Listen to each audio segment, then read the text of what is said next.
का रोल आज बढ़ता जा रहा है रियल एस्टेट इंडस्ट्री में, और एडवाइजर बहुत इंपॉर्टेंट रोल प्ले करते हैं। इनके लिए फाइनल आप क्या एडवाइस देना चाहेंगे अगर ये ग्रो करना चाहते हैं, या real estate across the world grow करना हो तो क्या चीजों पे ध्यान? My advice to the marketing agency और द इंडिविजुअल पर्सन की जहां मेरा सक्सेस है, मेरा सक्सेस वहीं पर है कि मैं ह्यूमन टच रखता हूँ, नॉलेज और नेटवर्क को बढ़ा रहा हूँ।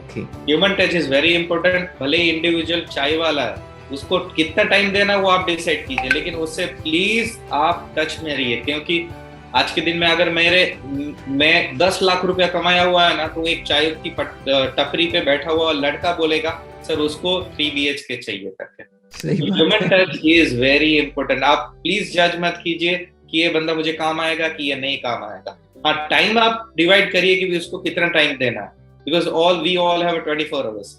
लेकिन आप प्लीज किसी को इग्नोर मत कीजिए, क्योंकि आज जो बंदा काम नहीं कर रहा है, कल वो टॉप पे शाहरुख खान भी बन जाएगा। तो हम लोग को पता नहीं है कि कौन सा बंदा कितना।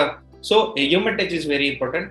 And last but not list की, जैसे मैं आपको बताया कि नॉलेज एंड नेटवर्क बढ़ाते जाइए और ह्यूमन टच रखिए। ये चीज को आप कांस्टेंट डेवलप करोगे तो कोई भी इंडस्ट्री रहेगा, स्पेशली रियल एस्टेट इंडस्ट्री रहेगा, आप ग्रो करोगे ही करोगे। मैं तो यही कहूँगा, मैन तो ईमानदारी होना चाहिए और कड़ी मेहनत और क्वालिटी। ये 3 चीज अगर आपके पास है तो आप कहीं भी काम कर सकते हो वर्ल्ड में। बहुत बढ़िया। यानी अगर ईमानदारी से काम करेंगे, क्वालिटी से काम करेंगे, सही कमिटमेंट करेंगे तो as an agency, as an advisor आप बहुत ग्रो कर सकते हैं। हमारे पास मॉडल्स भी हैं, इकोनॉमी है, डीलक्स है, सुपर डीलक्स है। मतलब कोई कस्टमर जिसका जैसा बजट है उसको हम उसी हिसाब से मकान बना के दे देते हैं। गारंटी सबकी 100 साल है। See, firstly, जो भी मार्केटिंग एडवाइजर्स हैं उनके लिए पहले तो ये है कि आप जो भी कंपनी के साथ टाई अप कर रहे हैं, make sure you understand the product, है ना। आपको प्रोडक्ट पता होना चाहिए, बहुत जरूरी है। आप जब तक जानेंगे नहीं आप क्या प्रोडक्ट सेल करने जा रहे हैं मार्केट में, तब तक you can't promote the brand. सबसे इम्पोर्टेंट है प्रोडक्ट अंडरस्टैंड करना और अपनी ऑडियंस को भी अंडरस्टैंड करना, जिनके आगे आप वो प्रोडक्ट डिलीवर कर रहे हैं। अब मेरे पास अगर सपोज ऑडियंस बैठी हुई है जिसको इन्वेस्ट करना है 20 लाख की प्रोजेक्ट में, अफोर्डेबल हाउसिंग के कॉन्सेप्ट में उसे, और मैं उसे कोई बहुत बड़ी ब्रांड का प्रोजेक्ट एंडोर्स कर रही हूँ 1 करोड़ 1.5 करोड़, वो कहेगा क्या टाइम वेस्ट कर रहे हो। मतलब ऑनेस्टली यू शुड अंडरस्टैंड आपकी ऑडियंस क्या है। स्ट्रैटेजी सबसे ज्यादा इंपॉर्टेंट होती है कि नॉलेज ऑफ द प्रोडक्ट। आप कुछ भी चीज सेल करने जा रहे हो उसके बारे में प्रॉपर नॉलेज होनी चाहिए आपको। अपनी ऑडियंस के बारे में आपको नॉलेज होनी चाहिए, आप किस टारगेट ऑडियंस की तरफ इंक्लाइंड है। अगर आपका इंक्लिनेशन टुवर्ड लग्जरी है then aim towards a luxurious project. If your aim is then affordable housing, then find the targeted audience wherein affordable housing is a concept, look forward, people who look forward to it. So this is one point. And second, अगर आप किसी brand के साथ tie up है, so also आपके लिए एक जब आप एक किसी इन्वेस्टर के पास जाते हैं, जैसे किसी बायर कोई कस्टमर के पास जाते हैं, so आपको उसकी राइटफुल इंफॉर्मेशन देनी जरूरी है। जैसे RERA act is something which you should, if a project has a RERA act, you should be very vocal about it. Documentation you should be very vocal about it. क्यों? क्योंकि brand की भी Prestige attach होती है।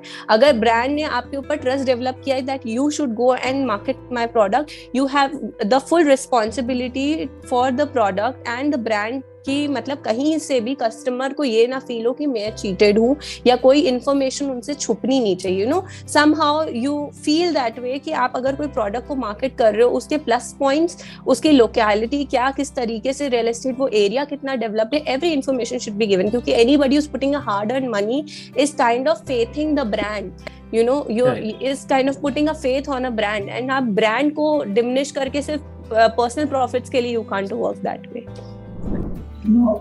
In today's world, online world is really cluttered, and as far as marketing is concerned, online marketing has become very important now.